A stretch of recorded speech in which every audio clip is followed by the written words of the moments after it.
Да, продолжуваме со емисијата, како што најавивме, професор Златко Кесковски е тука.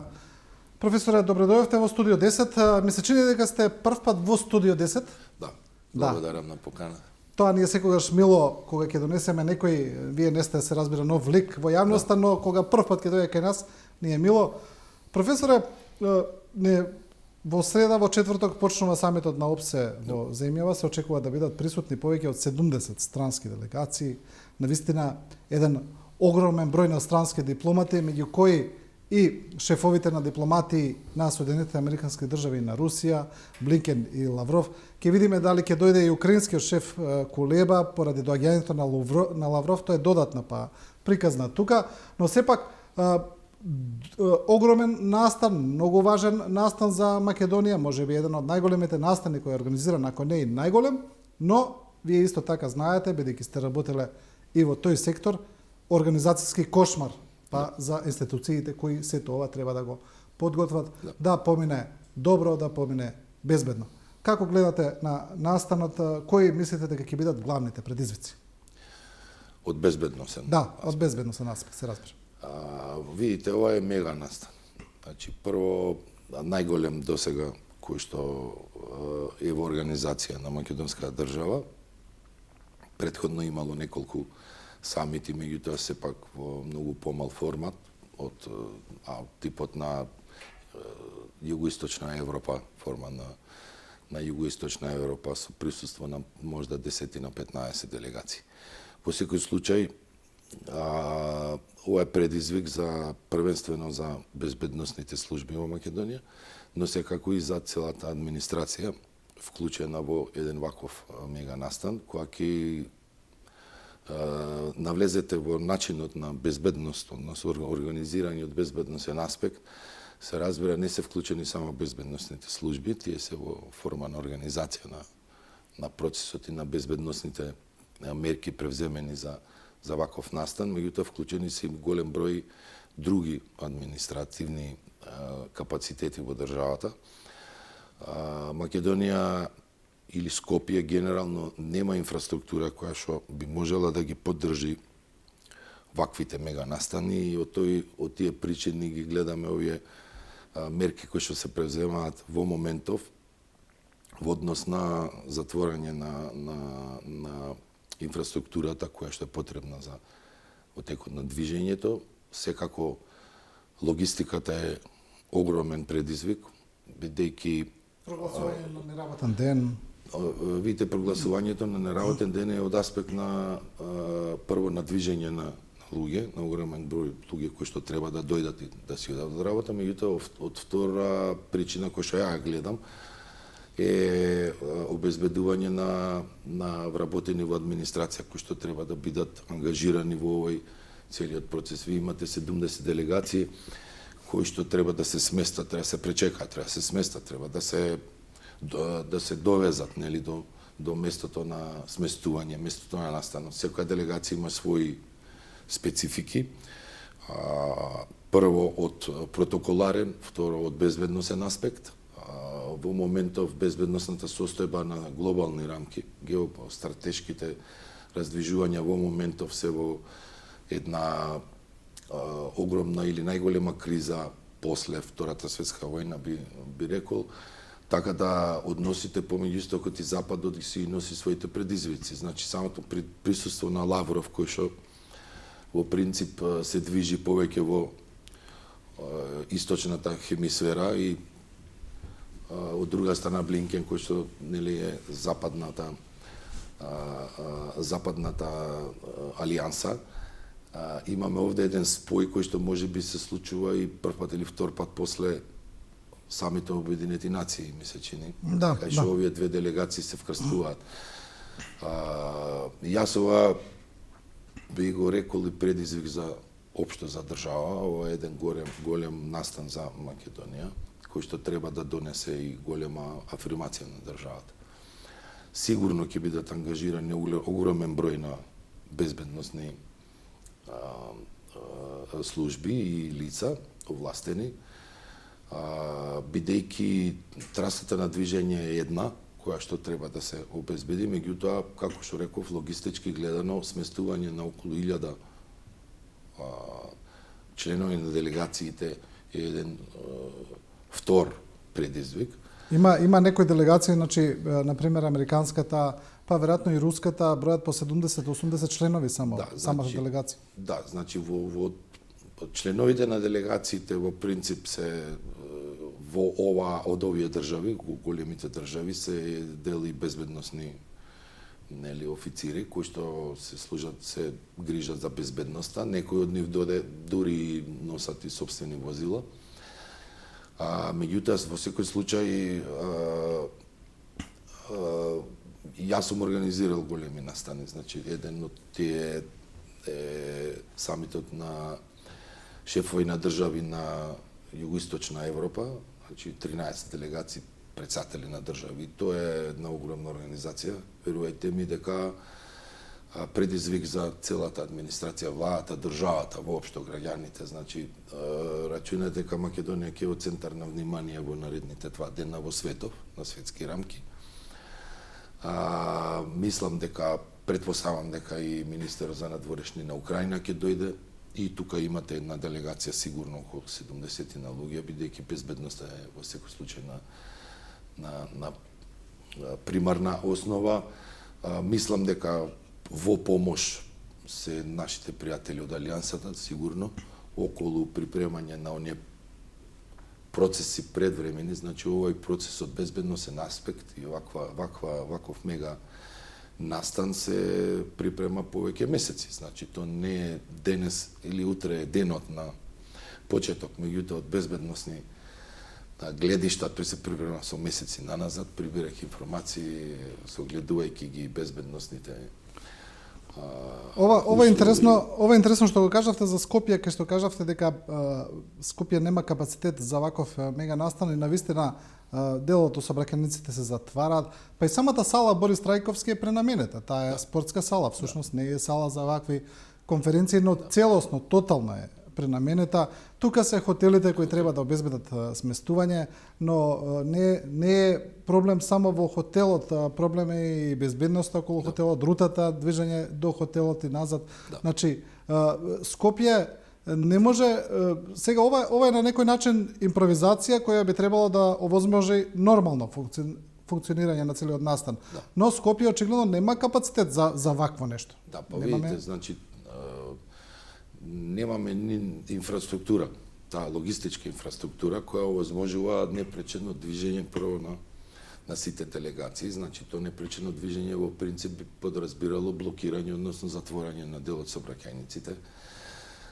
Хотелското сместување го знаеме, значи немаме безброј хотели ние кои што се на високо, со високи стандарди, од типот на 4 или 5 звездици, или имаме и се раштркани нели по делот на градот, тоа раштркување по делот на градов е предизвик друг за безбедноста, бидејќи вие, ако ви е сместена едната делегација, да речеме Александар Палас, кој што е идеален, нели во однос на Борис Трајковски, меѓутоа имате Мериот или имате потоа Хилтон, вие мора пола град веќе да ви е обезбеден, не само блокиран, видите, се обраќајте само еден сегмент од натре, вие ако навлезете подлабоко, значи то се, верувајте ми, еден комплексен процес на безбедност, тргнувајќи од разузнавачки информации, контраразузнавачки информации, од согледување на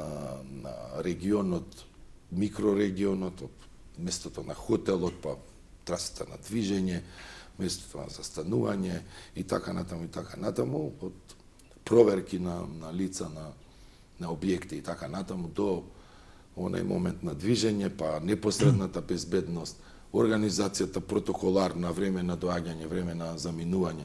Вие треба да имате предвид дека секоја делегација мора да има своји лица кои што се акредитирани, односно наменети за безбедност на делегацијата, бидејќи земјата домаќин гарантира за безбедноста на секој гостин во државата согласно конвенциите. Секоја делегација мора да има свој протокол, своја сатница, време на тргнување, време на доаѓање. Значи, сега кога ќе дојдете до најпоследен момент на доаѓање на делегациите, треба точно да е прецизирано и точно прецизно да се одвива доаѓањето на делегациите. Не може да направите колона вие на министри за надворешни работи кои што би дошле на местото на настанот. Од друга страна, местото на влегување на делегацијата, едно местото на дел од делегацијата кој што не е дел од она непосредна делегација која што треба учествува, нели, логистичкиот дел од делегацијата е друг дел. Па имате зони на движење, кој каде и како може да се движи, па имате новинари, нели, сега имате нови, ако имате 70 делегации, ви имате сигурно 70 земји акредитирани новинари. Сега од една држава може да има 3, ама од друга има 20. Таа бројка не знам. Особено присуството на Блинкен и Лавров ќе привлече уште повеќе. Светски, тогаш имаме светско присуство, бидејќи видите, тие не најавија како што видов ја средба, меѓутоа од безбедносен аспект осудува све во една, нели, во еден дел Борис Трајковски сигурно е поделен на неколку дела и сегменти кај што треба да се одвиваат и билатерални средби и така натаму. Сакам да ве прашам во однос на тоа, несомнено е дека ова е настан кој доаѓа во едни огромни геополитички превирања. Не е само Украина, Русија, тука се комплексните односи помеѓу Русија и Европа, Кина, сега конфликтот во Израел, сето тоа е на некој начин поврзано. И несомнено е дека веројатно постојат, ајде да речеме, сили или структури кои можеби би имале некаква корист тука да направат некаква дестабилизација или нешто. Не е тоа, не е спорно тоа. Сега уште ова сакам да ја прашам. Значи од висок ризик. Од висок ризик. Особено во поглед на информацијата за самитот што каде на состанокот на ОПСЕ во Молдавија на 14 февруари, кога еден молдовски портал објави дека врз министерот Бојар Османи како претседавач на ОПСЕ е планиран атентат. Или тоа министерот Османи никогаш не го демантираше. Едноставно таа информација остана така ниту потврдена, ниту непотврдена, што во такви случаи може да се верува дека постои некаква кредибилност. Инаку ќе беше демантирана дека не е точно и така натаму, таа остана така. Особено во светло на ова, значи имаме уште поголем безбедносен ризик. Па се разбира, значи ова е настан од висок ризик. Многу висок ризик, прво од аспект на најава на ваков самит повеќе подолг период.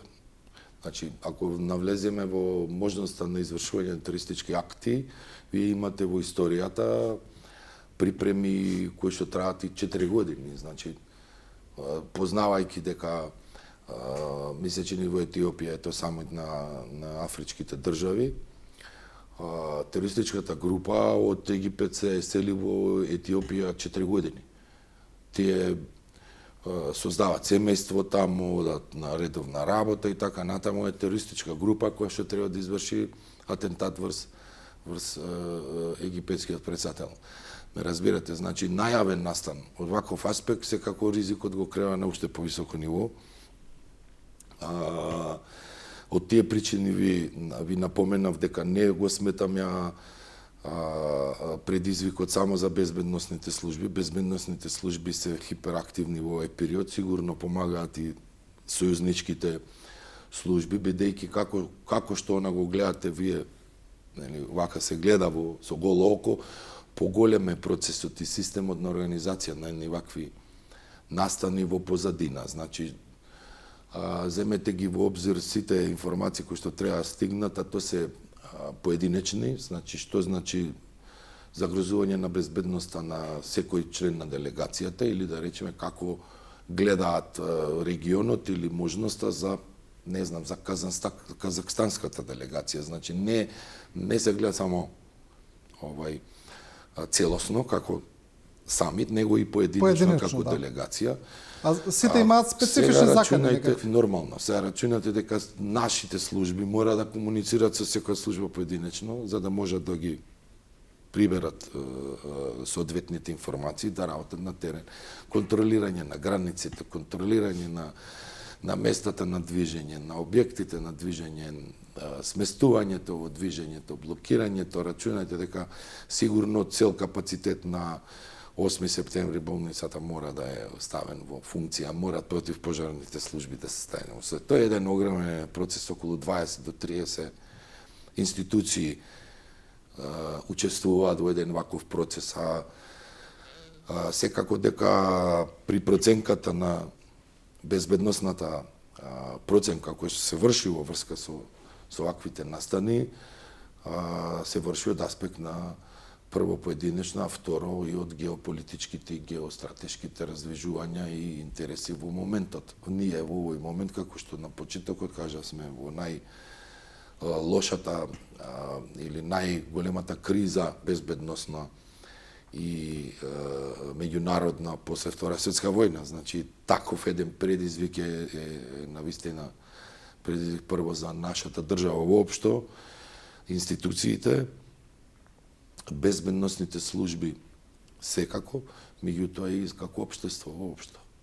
Ние треба од ова да извлечеме една позитивна, би рекол, слика за државата на меѓународен план. Да. Сето ова во контекст на тоа дека државата сега, кога го организирава и самите членка на НАТО, членка на Алијансата, тоа веројатно помага, како што вие кажавте, сигурно дека сојузничките служби тука комуницираат. Како гледате вие сега, еве, ако гледаме како една ретроспектива од влегувањето во НАТО, веќе сме 4-5 години членка од прилика, како гледате на целиот тој процес, бидејќи има различни аргументи се уште за и против, каде што гледаме дека се уште, иако некои велат, да, во ред супер е тоа што сме членка, ја стабилизира државата, ни дава сигурност, безбедност, други велат дека како е направено тоа, се сеќаваме со уставните измени, до трети кои велат дека членството во НАТО не донело ништо видливо, никаква видлива придобивка за државата. Вака, видите, Македонија е членка на НАТО и мислам дека веќе назад не можеме да се враќаме и нити смееме да се враќаме. Придобивките од членството на НАТО се во принцип стабилизација на државата. Ние сме централна држава на Балканот, на една раскрсница, крстопат на многу раздвижења и на луѓе и на би рекол криминал од различен аспект.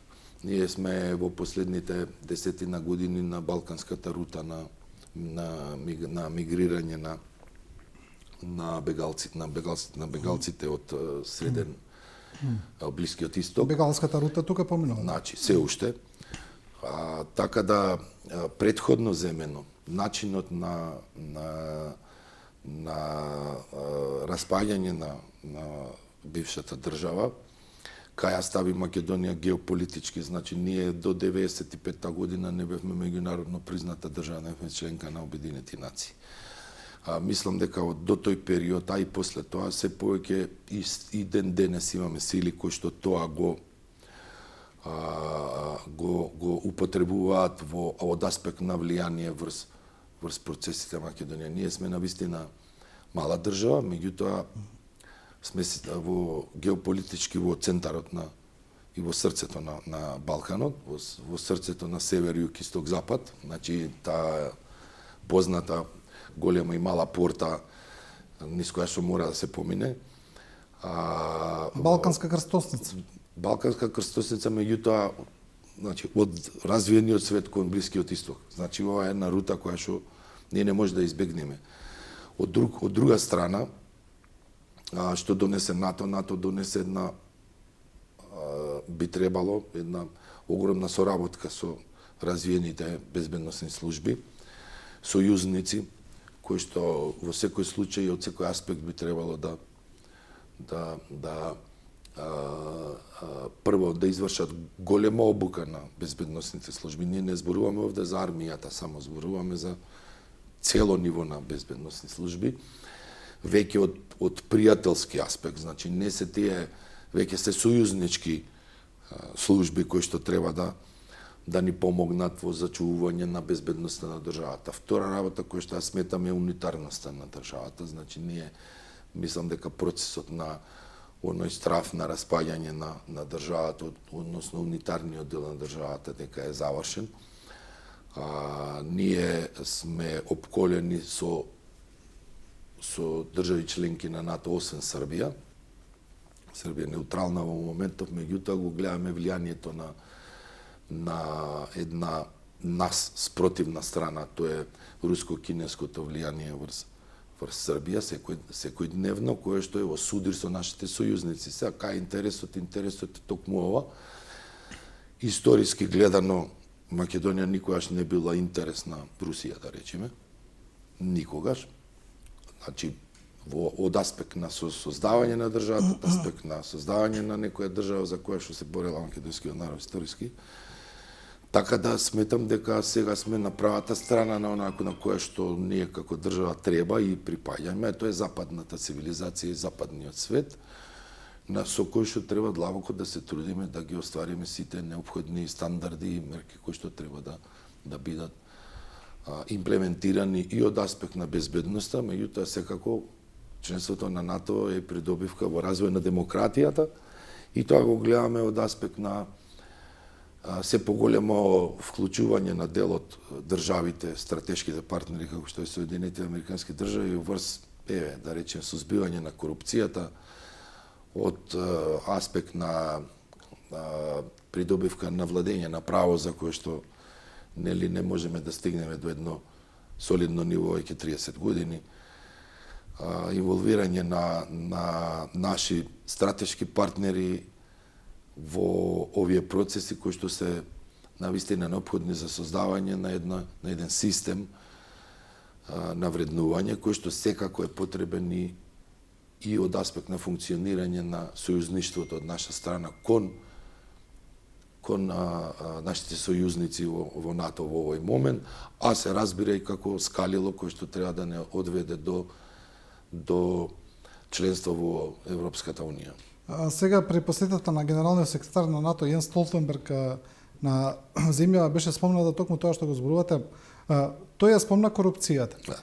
Борбата против корупцијата како многу важна алатка.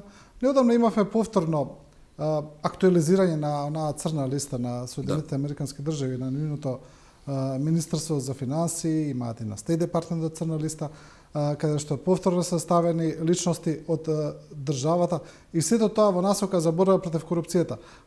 Се зборува често и дека корупцијата не е само општествена, една општа закана, туку и дека и безбедносна закана. Зошто е тоа така? Зошто корупцијата се гледа како безбедносна закана? Па видите, значи прво како корупцијата е вирус. Наречете го така, како вие имате едно тело, а меѓутоа имате вирус кој што е болно е телото од некој заболување кое што константно се бори против него, а нема доволно одбранбен механизам во овој момент да се избори. Тоа значи дека општеството е болно континуирано 30 години и таа болест не се имплементира само во одредени делови од државата, се имплементира во сите делови од државата. Најопасен дел се разбира е корупција во безбедноста. Ако имате вие корупција од генерален аспект на државниот апарат, тоа не значи дека се имуни оние кои што се во безбедноста. Што значи корупција? Корупција во безбедност се пренесува, да, меѓутоа корупција. Како што вие велите како вирус, секаде зафаќа се по. Нормално, как сега корупцијата во безбедноста е во овој момент после зачленувањето во НАТО е навистина опасна. Зошто? Бидејќи ние како држава во овој момент споделуваме и примаме и разговараме за делот безбедносни раздвижувања и случувања на ниво на сојуз. Значи, вие како држава примате информации за следните чекори, следните начини, стратегијата и структурата на една алијанса кај што припаѓате, а од друга страна се борите со неизмерна корупција внатре во сопствените државни апарати. Значи, затоа е една од поголемите закани, би рекол, врз безбедноста, меѓутоа од сојузнички аспект гледано. Значи, недовербата врз институциите е она кое што може да не доведе до едни вакви коментари, би рекол, на највисоките луѓе на НАТО. Нели, Но, ако знаете Столтенберг, кој што е, видите, НАТО е военно-политичка алијанса, пред се, нели, военно-политичка алијанса. И ако военно-политичката алијанса ви сугерира дека корупцијата е тоа значи тој не зборува за Министерство за екологија, нели? Зборува за еден систем кој што треба да се избори државата, остави на минимум, и сите оние наши институции кои што безброј ги имаме и закони кои што ги имаме, треба да се изборат со корупцијата онака како што доликува. Зашто не се борат? Токму заради корупцијата. Да, сега, токму тоа ми беше прашањето. Јанс Столтенберг, Соединените американски држави, Европската унија, повторуваат. Не ставаат на црни листи, не ставаат во извештајот на Европската унија, нотираат. Амбасадори има изјави без преседан, да речеме, како холандскиот амбасадор кој зборуваше за Судскиот совет. Значи, многу остри изјави, многу директни критики. Да. И сето тоа нас, како да не потресува. Еве ќе се навратам, например, на струшкиот градоначалник Рамиз Мерко. Да. Значи, над 20 предмети има во обвинителство. Ставење на американската црна листа. Значи, сето тоа, повторно ние гледаме дека ништо, он си е градоначалник, нит поднесе оставка од морални или етички причини. Да, тоа значи дека нити пак обвинителството нешто се активира премногу. Значи видите, тоа значи дека системот не функционира. Ние длабоко мора да се завземе како општество во рестартирање на системот, поставување на стандарди кои што не зависат од политичките гарнитури, структури кои што би требало да дадат на власт или заминуваат од власт. Значи, овие процеси не би требало во модерниот процес на живење да зависат од промената на политичката гарнитура која што доаѓа на власт, напротив. Напротив. Значи, доаѓањето на власт значи дека имате поголем предизвик, односно поголем страв од институциите кои што функционираат од оваков аспект. Јавно обвинителство. Ја видите, ДКСК, Државна комисија за спречување на корупција нема ингеренции. Значи има ингеренции да сугерира. Значи е од консултативен некаков. Само нотира. Значи нотира и констатира, поднесе некакви приеми, меѓутоа нема овластување да гони. Што да речеме во некои држави кои што длабоко влегуваат да се справуваат со корупцијата, кој што има корупција пост социјалистичкиот период. Полска, да речеме, кај што активно ја работев, имате агенција за сузбивање на корупција која што е сосема засебна со сите ингеренции, можности да работи со оперативна техника, да гони, да апси, да притвара и така натаму. Ние имаме сега 9 институции овде, ни една не е ефикасна, бидејќи гледаме кај се пропустите. Значи, процесот и системот на воспоставување на вакво едни тела треба да биде независен во однос на доаѓањето или со одењето на некоја политичка гарнитура од власт. Напротив, таа треба да биде комплетно независна, имајќи го менталитетот, македонскиот, балканскиот менталитет, кај што сме подлежни на деспотизам на владеачките гарнитури, дека треба да контролират секоја ќоши, секој аспект од гледишта на државата. Добро, и дел од граѓаните велат дека сакаат цврста рака. Видите, меѓутоа цврста рака не подразбира, тоа цврста рака значи дека треба да има авторитет или лидерство кое што ќе ги запне овој апарат, да речеме, гломазен, една аждаја од администрација која што ние сиве гледаме дека не функционира на како што треба. Меѓутоа не овие служби. Ако вие дојдете на власт и ги контролирате и овие служби, тоа значи е деспотизам во прашање. Значи не е еден процес на демократија, автократија, која што доаѓа до деспотизам, дека треба сите да се клањаме на еден или на други денеска или утре. Во секој случај институциите за гонење на корупција и на криминал, особено на корупција во државните институции, треба да е комплетно независно тело. Ја би го ставил во функција на опозицијата. Бидејќи кој е мотивиран во тој момент да гони опозицијата, ако вие ставите своји луѓе да гони опозиција, сигурно нема да ве гони вас. Да. И ние затоа доаѓаме до ова една ситуација на кој дојде на власт го гони онај претходниот.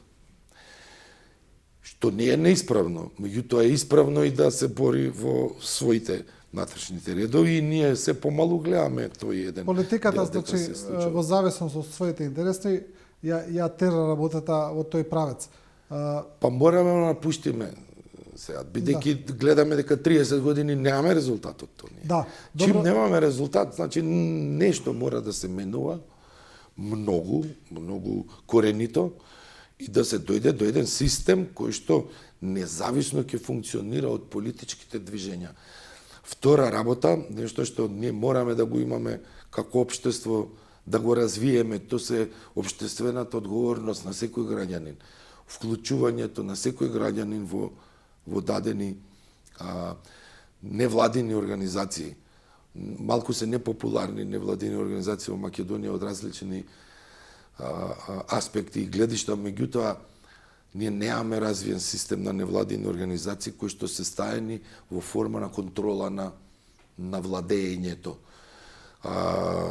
Уште еден дел кој што ми се чини дека е до некаде уништен и ни треба некоја нова генерација, повторна, а тоа е протестот на граѓанското движење кон одредени случувања во државата. Вие видите, ние имаме сега протести за социјални протести, меѓутоа пред непосредно распишување на избори. Меѓутоа немаме коректори, значи на одредени општествено залагање и општествено активирање на секој оној кој што не партиципира во власта, а не е ни дел од политичките партии, да, но разбирате. проблемот е во апатијата.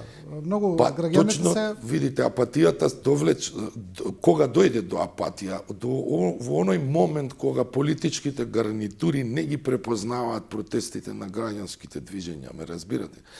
И така дојде до апатија. Последни некои настани беа за заедничка Македонија, или како се викаат тие во 2017 година, кај што имате вие огромен дел од граѓани кои што би излезени на улица за да излезат некој протест.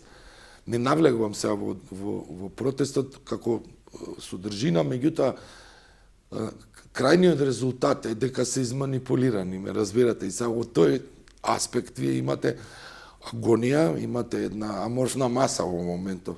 Значи, ни треба некое лидерство надвор од политичките гарнитури во различни сегменти на општественото живење, вклучувајќи ги сите интелектуалци во државата, сите луѓе кои што се профилирани во своите професии, бранејќи одредени сегменти од државата или коригирајќи ги одредени сегменти од државата, почнувајќи од воздухот, од екологијата, завршувајќи можда и со безбедносните служби. Меѓутоа, движења и невладини организации кои што би биле моќни, така функционира западниот свет.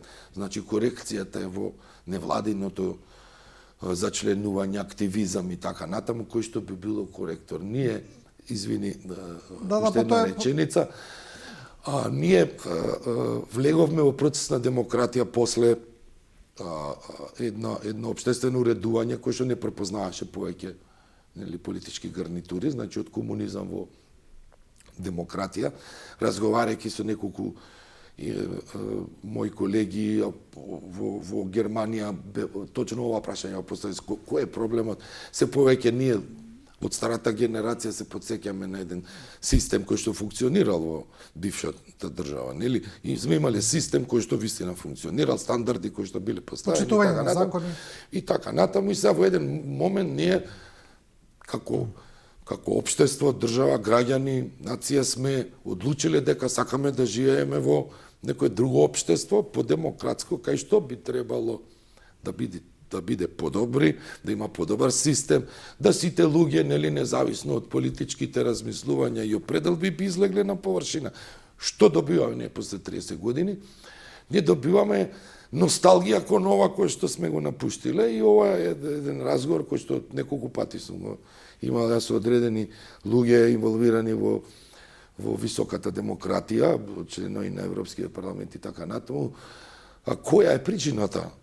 Причината е на индивидуалното ангажирање, проценка на политичките структури и гарнитури кои што треба да дојат на власт, односно поголема одговорност на секој граѓанин која треба да гласа. Значи, се уште ние се бориме со оној момент дека граѓаните можат гласот да се купи, не знам за некоја цена, со ситно асфалтирање на улица да се добија дел од гласовите. Или дека џабе гласате. Или џабе гласат и така натаму, а од друга страна вие рачунајте дека имате 5 секунди во 4 години. Значи, овие 5 секунди на заокружување на бројот на кој што треба да ви важат 4 години. Значи, улогата на граѓанинот, индивидуалната, не е се уште развиена. Како се развива со овој систем на невладини организации, кај што луѓето, обичниот човек и граѓанин има своји гледишта или припаѓа кон некоја гарнитура која што се грижи за различни сегменти од државата, а не е политички оптоварена. Да. Бидејќи вие имате поголем број на вработени во приватниот од во државниот сектор. Значи, ако во државниот сектор се ставени под некаква контрола, бркање гласови и така натаму за време на избори, што се случи со оваа ситуација? Тука сега се враќаме назад на деспотизмот, кај што треба да контролира све. Значи, која гарнитура дошла на власт, не ја контролира само административниот апарат, него сака да контролира и бизнисот. Да. И ние во 30 години немаме напредок. За жал, имаме дисторзија на системот на вреднување, на едно општество праведно, кое што треба да не донесе до едно гледиште за нашите следни генерации, пошто наша генерација 30 години е во лимбо на безсознание. Во континуирана криза. Професоре, за крај, едно прашање кое е поврзано со општиот криминалитет. Се разбира дека тоа е поврзано и со корупцијата на некој начин, а тоа се мафијашките убиства кои се случија во Скопје. За тоа беше прашан министерот за внатрешни Оливер Спасовски. Тој вели дека за 5 мафијашки убиства, значи или обиди за убиства, последното во Сити Мол, дуплиот обид за убиства во Раде Трајковски, пред тоа убиствата во Шишебар, пред тоа имаше уште 2 убиства на улиците на Скопје и обиде за убиства. Министерот Спасовски вели полицијата се уште нема докази за тие настани, но вели дека се води сериозна битка со криминалните банди, кои, како што вели Спасовски, 30 години биле создавани, и дека сега МВР, како што тој вели, ги поразува тие банди. Сега, дали вие гледате на тоа дека тие банди се поразени, бидејќи ако нема докази полицијата, ако никој не е уапсен, како се тие поразени? Малку е контрадикторно од сето. Значи, видите, организираниот криминал од ваков аспект тешко дека може да се сузбие вака кажано. За жал во овие 30 години расте и во овој момент е се повидлива. Значи, ние имаме во држава секако банди структури, би рекол мафијашки организации, структурирани по сите стандарди на структуриран и организиран криминал, значи на нивоа, на структура пирамидална, секако зошто од аспект прво на, сега ќе се вратам на баш првиот дел на разговорот, дека сме крстосница на движење на некои процеси, од тој дел на нарко движењата на дрогата и на недозволената трговија со бело робле, на крстосница сме на север, југ, исток, запад. Не може да дојде генерално наркотиците доаѓаат или од исток или од запад во Европа, значи или од Јужна Америка или од Азија, зависно од кој значи еден дел, да речеме, кокаинот доаѓа од една страна, хероинот доаѓа од друга страна, меѓутоа како и да е, овде има една опасна раскрсница. Таа раскрсница секако ги опфаќа не само организираниот криминал како структура, меѓутоа без инволвирање на нормално на делот безбедносните служби не може тоа да функционира. Тоа не е само во Македонија случај, него општо е случај. Меѓутоа сега ни се појавија делот организирани мафијашки структури на повеќе позиции. Порано имаше една, две, три, нешто функционираше во градот, поситен дел од рекетарство и така натаму, меѓутоа ништо од тоа не е анулирано. Се уште постои, се уште се активни. Мислам дека и од тој дел треба да се превземат по радикални мерки, односно организација на една или формирање на една гарнитура или еден комитет кој што би требало да работи на сузбијање на организираниот криминал, бидејќи тука спаѓа корупцијата во секоја смисла на зборот. Имате антимафијашки закони, антизакони за организиран криминал, кај што во една институција се собрани од истражители, прогон, полиција, јавно обвинителство, истражен судија и така натаму, и вие да не излезе од овие рамки.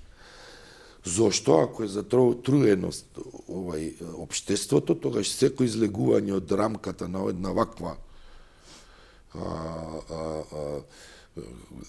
една ваква организација која што треба да се создаде, тогаш се сеќавате на неуспешната акција, нели, во Грчец, кај што рекоа дека протекува информација од обвинителството, ме разбирате. Од тој аспект би требало да создадете едно тело кај што ќе се инволвирани сиве овие институции со своји представници кои ќе има главна задача сузбивање на криминал, организираниот криминал и корупција. Има слична идеја и претедникот Павле Трајанов ја зборува неколку пати, ја предлага до собранието, за сега нема слух, тој исто така предлага формирање на една посебна агенција, како што вели тој налик на американското FBI, која би била посебна специјализирана агенција за борба против организиран криминал, но за сега нема слух за такво нешто.